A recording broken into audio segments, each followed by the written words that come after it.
So a little bit of wind, a little bit of swell, but definitely still fishable. It is, however, a little bit chilly. I should have brought my heavier jacket this morning for sure. Right now my fingers are a little bit frozen, so I'm gonna need a little bump on my lure or something to get the blood flowing. Pretty soon I'm not gonna be able to feel my fingers. Right there.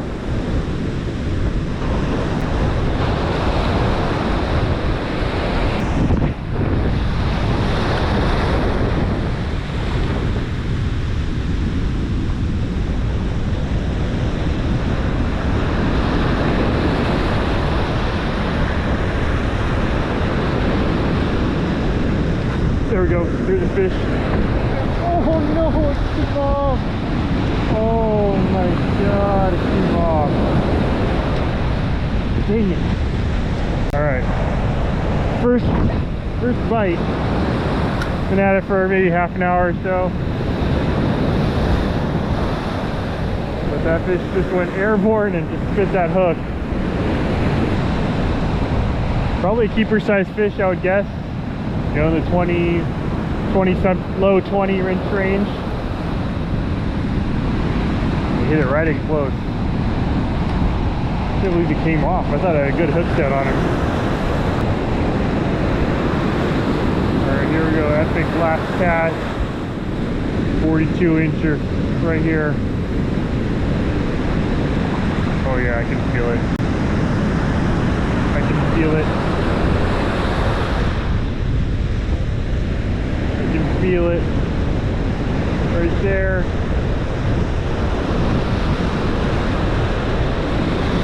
I guess I can't feel it. Alright, time to go get breakfast and then I'll come back. Alright, I got my breakfast and now we're back. Same beach. I actually took a few casts at another one. Just didn't like it. It was a little too rough.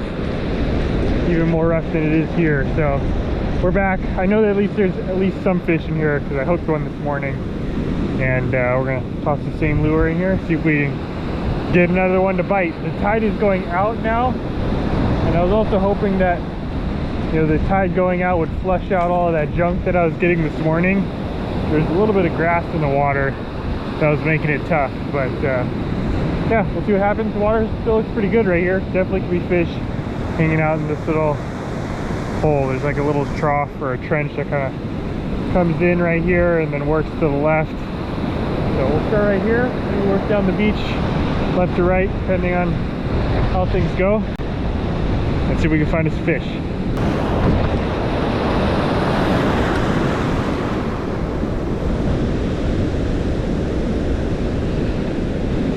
There we go, there we go. There's a fish, there's a fish, there we go. Feel like a huge one, but hey, that's a fish.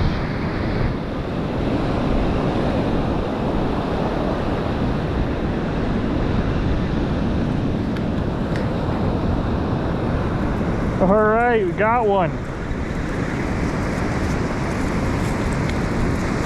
Long time coming for that one.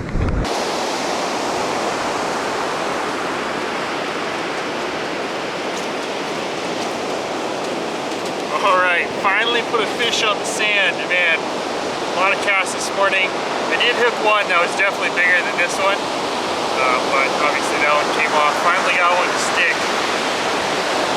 Nailed that lucky craft. Look at that.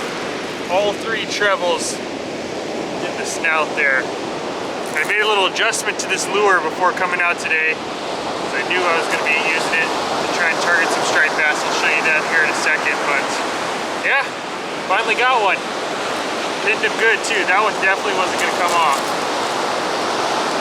Nice little striper here in the morning. Man, a little bit of a grind out here. I thought after that first bite, I thought for sure I would get another one soon after that, but it wasn't the case. We had to work for it. Anyway, we'll let him go.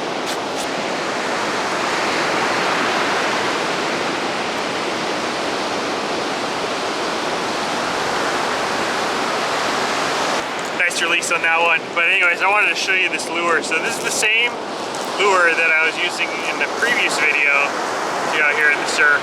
As I said before, perfect lure for striped bass or surf perch. Both of them will hit this.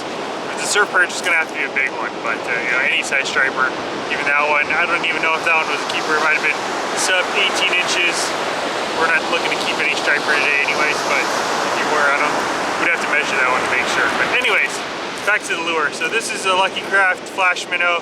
I've used these for many, many years out here in the surf, and they work great. The fish love them. But one thing I highly, highly recommend to anyone who is gonna tie on one of these lures is, if you're gonna cast out here in the surf, switch out the hardware. So these little split rings and treble hooks, these are not the stock split ring treble hooks. These are much beefed up. And I'll leave a link down in the description for the exact hooks here. I think they're BMC, I forget the size, but they're 4X strong and definitely a lot nicer than the ones, because if you're a long-time viewer of the channel, man, way back in my younger years, I hooked a big striper on the stock split rings and trebles, and I'm pretty sure, you know, it comes with 3, I'm pretty sure it's straightened out all 3 hooks and all 3 split rings. I don't know how I landed it, but what I did was I took off the 3 and I actually only put 2 more on. And the thinking behind that is that these hooks and split rings are a little bit, you know, thicker and stronger, so they're gonna be a little bit heavier. So I don't want to throw off the weight of the lure. So to counterbalance me having heavier stuff on there, I only put 2 rather than 3. I don't know if it really makes much of a difference. I don't think that first fish that I caught that I hooked this morning would have stayed pinned if I had that extra hook. Maybe it would have, but I think that's pretty good.